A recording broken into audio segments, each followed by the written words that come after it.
And just like that, it's the new league year. The Raiders made some moves official on Wednesday. They'll make more moves official today. That plus a whole lot more comes up on Thursday's edition of the Locked On Raiders podcast for March 14th, 2024. Just win. Just win. Just win. Just win. The autumn wind is a raider, pillaging just for fun. He'll knock you round and upside down and laugh when he's conquered and won. And won. And won. And won. And won. And welcome in, Raider Nation, to another edition of the Locked On Raiders podcast. Thank you so much for making the show your first listen of the day. Make sure you subscribe or follow for free on YouTube or wherever you get your podcast to get the latest edition of the show as soon as it becomes available. As always, you're checking us out on YouTube. We appreciate that. Show is growing in a major way, and really, it's unbelievable how big the show has gotten, and that's because of you, Raider Nation, and of course because of my man Ari, who does a great job each and every day making sure we're on YouTube, we're looking good, and we're sounding good. Without Ari, there is no Locked On Raider podcast on YouTube, I promise you. So check him out on Twitter at Ari Produces. You can hit me up as well, as many of you do, at your boy Q254, and we got the Locked On Raider podcast voicemail line at 707-654-4693. As you can imagine, a lot of feedback we've been getting on the Locked On Raider podcast voicemail line. A lot of calls, a lot of texts, a lot of conversation about quarterbacks, roster building, everything that has to do with the silver and black. So as many as possible, we'll get calls and texts coming up in segment number 3. Segment number 2, we'll just talk about the way that Tom Telesco is approaching free agency and the way that he's approaching building this team, where a lot of Raider Nation is starting to kind of hit the panic button because they're not seeing enough movement. Saw some movement right out of the gates when the legal negotiation period opened up, but didn't see enough, and now is getting a little bit worried. But I'll tell you why. You just need to relax, calm down, don't worry. Everything's going to be all right. All right. We'll talk about that coming up in segment number 2. Here in segment number 1, just news and notes of the day, as we always do. And we'll jump right into it after I tell you about the title sponsor of the show, which is Game Time. Download the Game Time app, create an account, use promo code Locked On for $20 off your first purchase. I'll tell you a lot more about them later on in the show. But as the new league year opened up at 1 p.m. Pacific time on Wednesday, the Raiders made some releases official. Quarterback Jimmy G, wide receiver Hunter Renfrow, quarterback Brian Hoyer, and defensive tackle Jerry Tillery were all released officially. They won't use any post-June 1st designations. I know that was a question that many were having, including my guy, Vinny Bonsignor. He was waiting to find out specifically from the Silver and Black, but according to Deshaun Reed from The Athletic and others out there, the Raiders are going to kind of eat the dead money that has to go along with Jimmy G and Hunter Renfrow. So what it all does is basically open up about $21.8 million in salary cap space, putting the Raiders around $39 million officially when it's all said and done, which is plenty, and I mean plenty, of salary cap space to do a whole lot with if they so choose to. Now, again, they haven't done a whole lot as far as their free agents that they brought in. They've lost some guys. They've released some guys, like, again, Jimmy Garoppolo, Hunter Renfrow, Brian Hoyer, and Jerry Tillery. There's going to be more guys that leave the organization, but whatever they want to do, as far as the additions that they want to make and the holes that they want to fill, they have the opportunity to do that. Speaking of holes that they wanted to fill, on Wednesday, they made a signing, or they came to an agreement with former Browns tight end Harrison Bryant. He agreed to deal with the Raiders on a 1-year, $3.25 million deal with the max value of $4 million. And he is not somebody to get all super excited about. He only had 13 catches for 81 yards in 2023 with the Cleveland Browns. Been there a couple seasons. He basically is going to fill the void that Austin Hooper left when he decided to agree to a deal with the New England Patriots. He's a veteran guy. He's a guy that can block. He's a guy that's not going to ask for the ball very often. As you could tell, only 13 catches, but he did have 3 touchdowns in 2023. So there was one small little hole that they filled. There'll be more competition, but a guy that, is comfortable in his own skin and knows exactly what he needs to do and what his job is and what the expectations were. So I wanted to get a little bit of more kind of background on who Harrison Bryant was. So I had my guy, Emmett Golden, my good buddy from ESPN Cleveland. I actually do radio shows on ESPN National with him on game night, Monday, Tuesday, and Wednesday for sure. Sometimes we get Thursday in as well, but he does at least 3 nights a week with me on ESPN's game night. So he saw when I tweeted that Harrison Bryant was agreeing to a deal with the Raiders, and he said, solid player, sure hands, and works his ass off. So I thought, okay, well, let me reach out to Emmett and find out exactly what he means by that. So he joined my radio show on Wednesday, and I asked him straight up, tell me about Harrison Bryant. What are the Raiders getting in him? Here's Emmett Golden. For as far as I'm concerned, he was the perfect complement to David Njoku. And look, Njoku is the guy that you expect to be a Pro Bowler, and he's the blue chip tight end. But Harrison Bryant was able to do everything else. He's a good blocker. He was great at those kind of, where you hold the block and then you sneak out behind the defense. That's how he got a few of his touchdowns. The Browns also, he was the quarterback sneak quarterback whenever the Browns were in short and inches, 4th and inches or whatever. He'd line up behind center, not Deshaun Watson. So he has the ability to do that as well. But, man, just a great, solid player. I'm actually kind of sad to see him leave. Wow, that tells you all you need to know right there whenever someone says that he's going to be missed with that organization. And so it sounds like to me he's one of those guys that's just blue-collar, hard hat type of guy. Like, he's just going to go to work all the time. He's the type of guy that you need on an NFL team, and you need several of these dudes. Listen, everybody isn't going to grab the headlines. Everybody isn't going to have their name on top of the marquee, but you need guys who are going to show up, work hard, be great in the locker room, and make plays when they have the opportunity, and that's Harrison Bryant. Do I think he's going to, make any Pro Bowls? No, I don't know if he's that type of player, but in an offense, whatever you need him to do, he'll be able to do. He's a really good blocker, as well. So he's not a dude that walks on the field and you go, oh, you automatically know they're throwing it here. He is a Swiss Army knife, if you will. And I know that Joe Flacco felt good when he was out there. You go back a couple years ago, Jacoby Brissett seemed to find him very often. So, yeah, man, you guys got a solid football player in Harrison Bryant. There's my guy, Emmett Golden from ESPN Cleveland, just talking about what the Raiders are receiving in Harrison Bryant. Again, a guy that is not going to wow you. Like Emmett said, he's not going to make any Pro Bowls, but he's just going to go out there and do what he's supposed to do. Right, he's got the hard hat, the lunch pail, right? I mean, he's the blue collar guy. Whatever cool cliche about hard worker that you want to say, that's who he is, and that's fine. Again, he's just filling the role of Austin Hooper. He'll be added to the mix. We all know that Michael Mayer is the guy that's expected to take the next big step and be the next big tight end for the Silver and Black. But I like the addition of Harrison Bryant. It's not a big deal. Again, only $3.25 million deal with a maximum value of $4 million. Speaking of guys that have been signed by the Silver and Black, we will meet with Christian Wilkerson, the big defensive tackle from Miami, and also quarterback Gardner Minshew. We'll meet with both of those guys at 10 a.m. Pacific time at the Raiders facility. We found that out on Wednesday. Got an email from the Raiders and got a little text message from the PR department and saying, hey, that's what's going to happen. We'll get maybe Harrison Bryant by way of Zoom later on, but for sure, Christian Wilkerson and Gardner Minshew will be meeting with us today. So look forward to that. We always get to meet with these guys once they sign, seal, and deliver. They take their physicals, they go through all the paperwork, sign their contracts. So the expectations are by 10 a.m. Pacific time, that will happen. Now, the last time we had one of these, right, it was Jimmy Garoppolo and it got pushed to another day. I don't believe that that's the case. I feel like that this is pretty signed, sealed, and delivered, but just a heads up that you never know. Anything could happen. Things could get pushed back for one reason or the other, but the expectations are for the Raiders to make Christian Wilkerson and Gardner Minshew available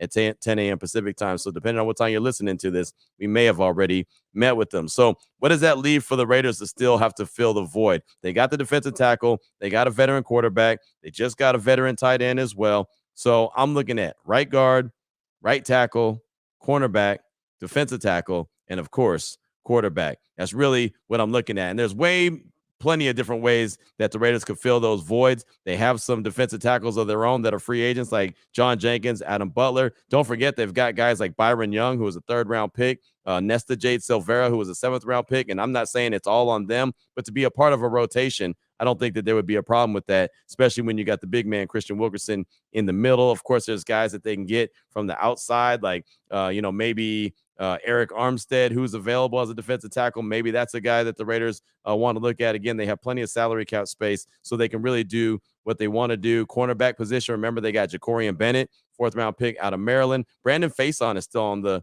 roster as well. He missed the majority of the 2023 season with injuries. So maybe now he's healthy. His shin is healthy and he's ready to go. He's a big physical corner. So maybe he could fill that void and at least be a veteran presence. There's a couple guys out there that the Raiders could be interested in. Xavier Howard. He's a guy that comes up with a bunch of interceptions. He's a little bit older. He costs a lot of money in Miami, so they let him go. So maybe the Raiders are able to get him. The one thing about him, I don't know how well him and Patrick Graham get along. And the reason I say that is when Patrick Graham became the Raiders defensive coordinator, I remember me and Vinny were over at the Las Vegas ballpark. They were having Pro Bowl practice right there. And Vinny said, oh, man, there's Xavier Howard. Let's talk to him.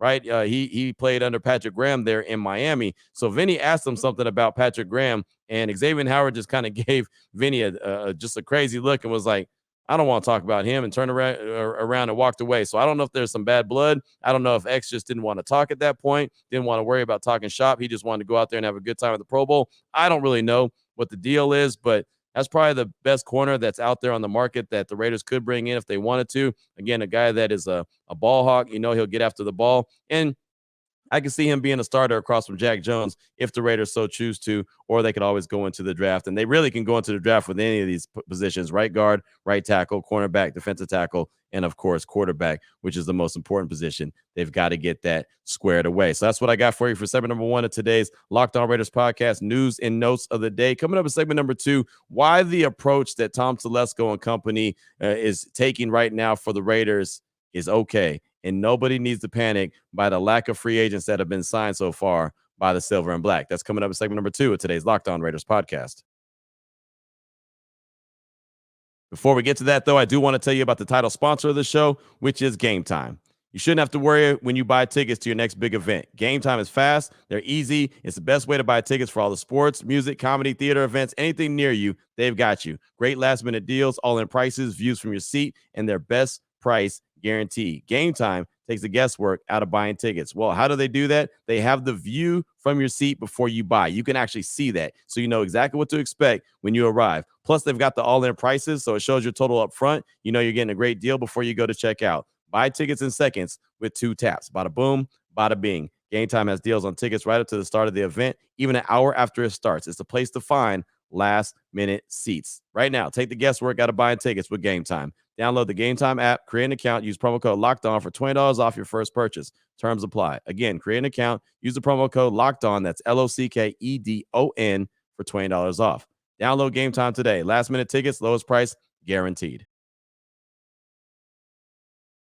All right, Raider Nation, here we go. Segment number 2 of today's Locked On Raiders podcast. Want to talk about the approach that we're seeing from longtime GM Tom Telesco. Obviously, in his first year with the Silver and Black, he's being assisted by Champ Kelly. Of course, Antonio Pierce is the full-time head coach after earning that, after being the interim head coach in 2023 for the last 9 games of the season, going 5-4. Well, they're not going out and just getting crazy and throwing money all over the place, right? And I said it before free agency that I thought that there was going to be a big splash. There was. They landed Christian Wilkerson. That was something that Antonio Pierce was very adamant about, that he wanted to add a big-time player in the middle of the defensive line at that D-tackle position. Christian Wilkerson was the best one out there available, and they went out and got him. And then after that, it really got quiet. Only came to an agreement with Gardner Minshew on a 2-year deal, and then Harrison Bryant, the tight end, on Wednesday, a 1-year deal. So they've done a whole lot of nothing. They've lost players, right? Josh Jacobs, they lost him to Green Bay. Bilal Nichols went to Arizona. Jermaine Illuminor to the Giants. Austin Hooper to the Patriots.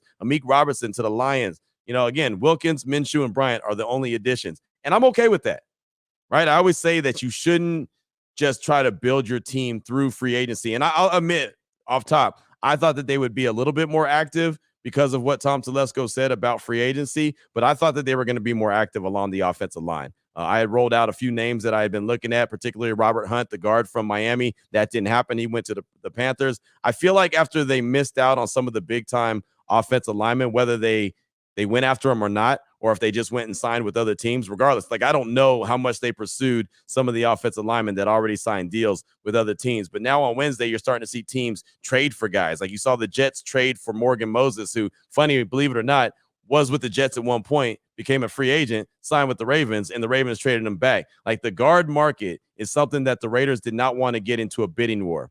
We said that before free agency opened up, before the legal negotiation period opened up. That's one of the main reasons why they brought Andre James back, so they didn't have to fill too many guard spots after sliding Dylan Parham over to the center spot. That's why they're keeping him at the left guard. They have Andre James there at the center, and of course Colton Miller at the left tackle position.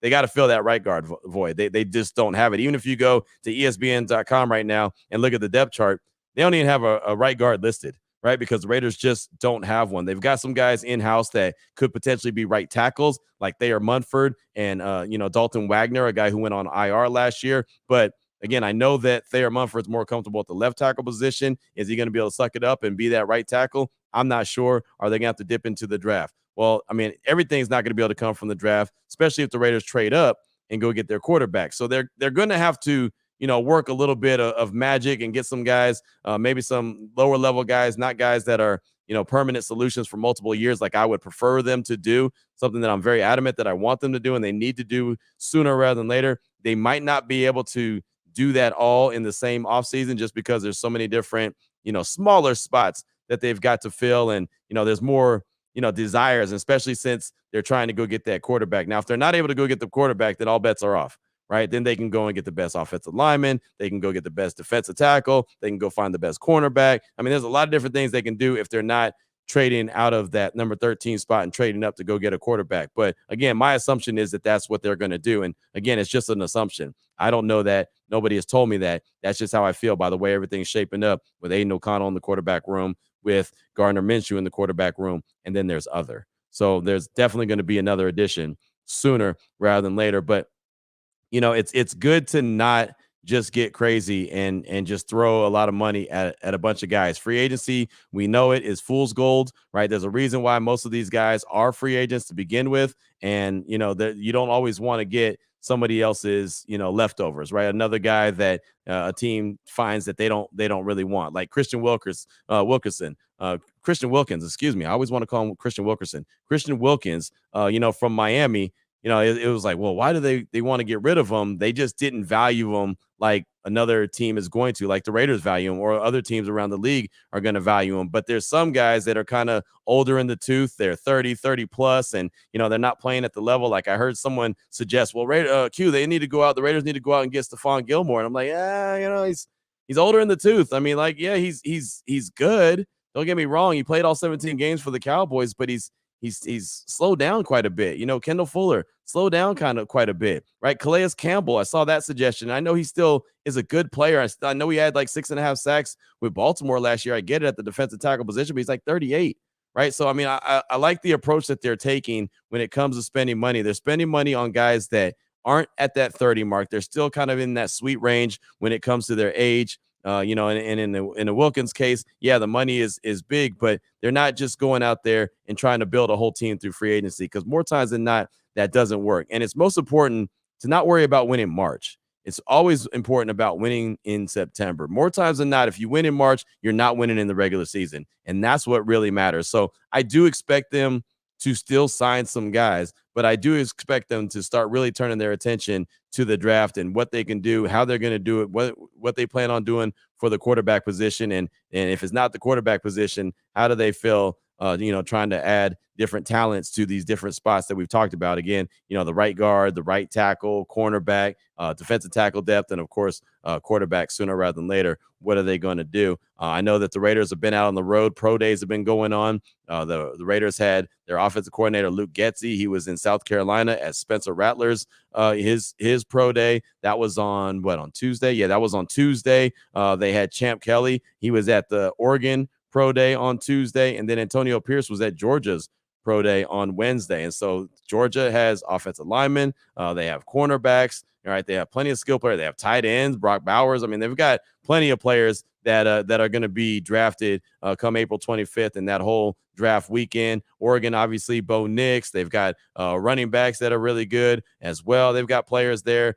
Franklin, the wide receiver, he's a heck of a player. And South Carolina's got Spencer Rattler. So that's where the Raiders have been spotted so far at Pro Day. There's going to be plenty of Pro Days that are coming up that they're going to be on the tour. But, when you start seeing AP pop up at certain places, pay attention. Right, because obviously he's there for something. He's paying attention to some position or some position group that they've got going on. Even at Oklahoma, the Raiders' new offensive line coach, he actually ran the drills at Oklahoma, and they've got the big man, Tyler Guyton. And the funny thing is, Tyler didn't participate in the drills, and he didn't participate in Oklahoma's pro day on Wednesday. But their offensive line coach is the one who actually conducted all the drills for the offensive linemen there at the Oklahoma pro day. So the Raiders are out. They're handling their business. I wouldn't worry too much about not seeing a bunch of names being added to the Raiders and Tom Telesco coming to an agreement. I think that they're being very selective. They know what they're looking for. They know what they want, and they know how they want to build the team. So that makes me feel pretty comfortable with the direction that they're going to go. There'll be a couple more signings sooner rather than later, but I'm not looking for any big splashes, not any big high ticket guys. Really, I think the rest of the way, as far as free agency goes, you're just going to see a void here filled, a void there filled, a void here filled, a void there. Nothing big ticket. That big ticket that landed on Monday. That was called Christian Wilkins. Outside of that, I just don't see the big ticket happening. But I just don't want anyone to get too caught up and too worried about, maybe these players don't want to play for AP. Maybe they don't want to be Raiders. Relax. It's going to be okay. They've got a plan, and it looks like they're executing it the way they want to. And that's why Tom Telesco is in place, of a guy who's an experienced GM. That's the one thing Mark Davis didn't want, was a guy who wasn't experienced and didn't really know, the ins and outs of how to go through a period like this, which is free agency. So I think that's where Tom Telesco is really going to be able to help out this team in a major way. But they'll continue to do what they do. We meet with a couple of the free agents that they have come to agreement with later on today. Of course, we'll bring that to you as well. But coming up in segment number 3, your calls and text draft that Locked On Raider podcast voicemail line, 707-654-4693.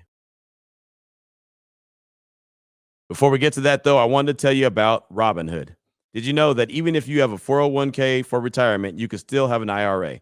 Robinhood has the only IRA that gives you a 3% boost on every dollar you contribute when you subscribe to Robinhood Gold. But get this, now through April 30th, Robinhood is even boosting every single dollar you transfer in from retirement accounts with a 3% match. That's right, no cap on the 3% match. Robinhood Gold gets you the most for your retirement thanks to their IRA with a 3% match. This offer is good through April 30th. Get started at Robinhood.com/boost. Subscription fees apply. And now for some legal info. Claim as Q1 2024 validated by Radius Global Market Research. Investing involves risk including loss. Limitations apply to IRAs and 401ks. 3% match requires Robinhood Gold for 1 year from the date of the first 3% match. Must keep Robinhood IRA for 5 years. The 3% match on transfers is subject to specific terms and conditions. Robinhood IRA available to U.S. customers in good standing. Robinhood Financial LLC, member SIPC, is a registered broker-dealer. Here we go, Raider Nation. Segment number 3 of today's Locked On Raiders podcast. Your calls and text draft that Locked On Raider podcast voicemail line, 707-654-4693. Let's get into the first call from Morning Merch Raider. He's calling to talk about what he heard on the Moving the Sticks podcast with Daniel Jeremiah from Tom Telesco talking about free agency. Here he is, Morning Merch Raider. Hey, what up, Q? Raider Nation, Morning Merch Raider here. Just a few thoughts. First day of free agency is over. So if you listen to Tom Telesco's interview on the Moving the Sticks podcast, he's pretty clear about his approach. He said, with free agency, you're going to have to overpay, obviously, but you're really using free agency to fill up any holes that you have in the team. So when you get to the draft, you're not really reaching for a position of need. You can pretty much get best player available. Okay, so with that said, I feel that they're going to be plugging up some holes, right? And if that means that they leave some of the offensive line and corner positions untouched in free agency, I think it's a pretty good thing, because this draft, if you've done a good amount of research, it's pretty good with the offensive guards, offensive tackles, and corners. So it's a deep class with the offensive linemen and the cornerback class. So if we go in there at that position of need, I'm feeling pretty confident that we'll get some pretty good quality players there. And in regards to the Gardner Minshew signing, I know a lot of Raider Nation is upset about it, but if you look at the free agency list of available quarterbacks, who on there was not considered a Band-Aid other than Kirk Cousins, right? So you could pretty much consider all of them a Band-Aid. So we're not going to get some superstar guy out of that free agency list. We got Minshew. I think Minshew's pretty good. Good competition for AOC. He does have a Pro Bowl, I believe. So what are we complaining about, right? We got good competition. We got it for cheap, and it puts us in line to not be so desperate to go and reach for a quarterback and then just get the best one available if that's what they decide, right? So have some faith in Telesco.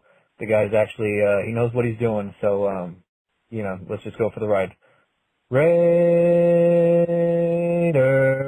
Thank you so much for the call, my man. I appreciate you. And yeah, he's right. You should fill holes in free agency. That's what I was talking about really in segment number 2. You don't want to build a team in free agency. You do have a chance to go into the draft, get some quality players, offensive tackle, cornerback. It's a deep group. Guards, not so much. Don't get fooled. The tackles are deep. Guards, not so much. That's why the guards were getting paid a lot of money through free agency. That's a great approach to take. The question is, how much capital do you give if you're going to trade up, right? How much capital do you give to go and sacrifice to go get that quarterback and then think about what you have left to try to fill other holes? I'm all for just giving what you got to get where you need to go, right? I mean, if it's 3 first-round picks and a little bit more, put a little love on top, fine. So be it. If you get your quarterback and you don't have to worry about this conversation for years to come, I'm good with that. It's well worth it. If not, then this is something that you got to worry about until you finally get your guy. The Raiders need to go get their guy. As far as Minshew goes, I'm good. I think he's a fine piece of insurance, right? And it's like having a car, right? Everyone's got to have insurance. Nobody likes to. Nobody wants to pay for the insurance. And no one's excited and thrilled. It's like, man, I just got insurance. Great. Yay. Nobody ever says that. But you got to have it just in case. And we all know in the NFL, especially what you saw last year, 62-plus quarterbacks played and started in 2023. You need insurance. So thanks so much for that call. I appreciate you. Up next, got a text from the 970, no name attached, but it's from the 970. It says, hey, Q, love all your work. Can we talk about how bad the McDaniels system is? It has only worked with Brady or Mac Jones' rookie year. Everyone needs to consider this factor before throwing all this hate on the whole offense last year, especially Aiden O'Connell. That's from the 970. Thanks so much for that text. And, yeah, I mean, look, McDaniels' offense wasn't good. I was excited about it because, well, I saw him do some good things in New England with Brady and with Mac Jones. And obviously it didn't translate with the Raiders. The offense was broken last year. They couldn't score 20 points at all for the majority of the season. And it was questions that I consistently asked McDaniels in the press conferences, like, why can the Raiders not get to that 20-point number? And they just couldn't do it. I don't think it's hate on the offense. I think it's a reality when we say the offense needs to be fixed, right? I mean, because when something's broken, what do? You fix it, right? I mean, you can put a Band-Aid on it, or you can fix it, right? And so I think that the Raiders offense needs to be fixed. I'm not throwing any hate or shade at Aiden O'Connell at all. I think he did really well for the circumstance he was given. I was glad that he had that long stretch at the end of the season to continue to play consistently. That was one of the things I argued at the beginning of the season why I didn't think he should start, because I knew it was going to be a start and stop type situation like he was in LA traffic. Instead, when he got that start on November 1st and was able to go the rest of the season, I thought that was great. Gave him plenty of opportunity to show what he can do, and you saw him get better. I don't think, at least for me, I can only speak for me, I'm not hating on him. I don't dislike him. I want to make this so clear because I think so many people get the wrong impression because I think that the Raiders need to upgrade. I like him a lot. I think he's a good player. I think he has earned a spot in that Raiders quarterback room, and he very well could be the starter week 1 of the 2024 season. I just think at some point we all know what it is that the Raiders need to have better.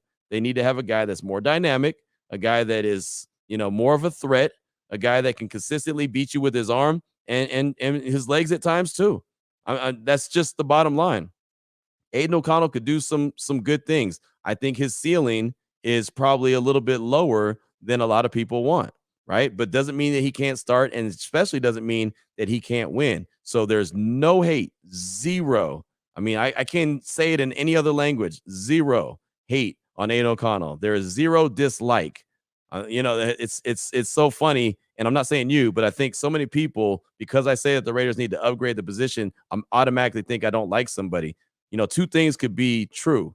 You can like something and want something upgraded at the same time. I like the house that I live in, but I'd like to upgrade it. I like the car that I drive. I'd like better. I like my job. I'd like to get better at it. Right? It's okay. Doesn't mean that I have to dislike something to want more from something else, if that makes sense. Again, not you specifically, but I think a lot of people in general get that so twisted up when we talk about Aiden O'Connell in the quarterback position. Hell, Antonio Pierce said Aiden O'Connell is a starting quarterback, but he knows there's going to be competition brought in going up against him. He said that, and he he picked Aiden O'Connell to be his starting quarterback on November 1st. So he understands the situation as well. Thanks so much for the text. I do appreciate you. Up next, got a call from Bo from the 530. He's calling to talk about Harrison Bryant, and he also brings up Aiden O'Connell. Here he is, Bo from the 530. What's up, Q? It's Bo from the 530, and I'm just calling about that recent signing that we made of that guy Bryant from the Browns for tight end. You know, I'm not a huge fan of the signing. I'm assuming that's just a more veteran presence for Mayer. But, you know, I remember during the preseason we had a guy, I believe his name was Fotheringham. I really liked that guy. I hope they bring him back. I don't know if you know anything about that. Also, you know, a lot of talk about the QB and what we're going to do. A lot of people are counting AOC out. You know, this guy might have a really good off season. He for all we know, could be 10 times better this season. You know, so I don't want to count AOC out. I actually really like him, and you got to give the guy a chance. You know, he's a 4th round, first year, 2 coaches. You know, he didn't really get a fair shot, and he still did half decent. So, you know, I kind of want to give him a chance before we just, you know, decide whatever we're going to decide. Hopefully it's not Justin Fields, but I think we're have the same mindset on that. So, anyways, thanks, Q.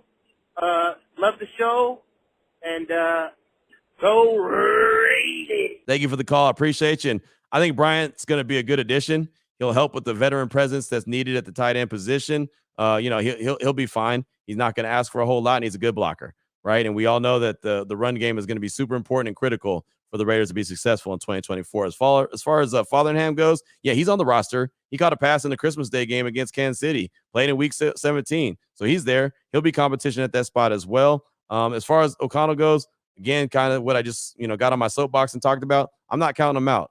I'm just more focused on upgrading. That's it, right? And adding competition.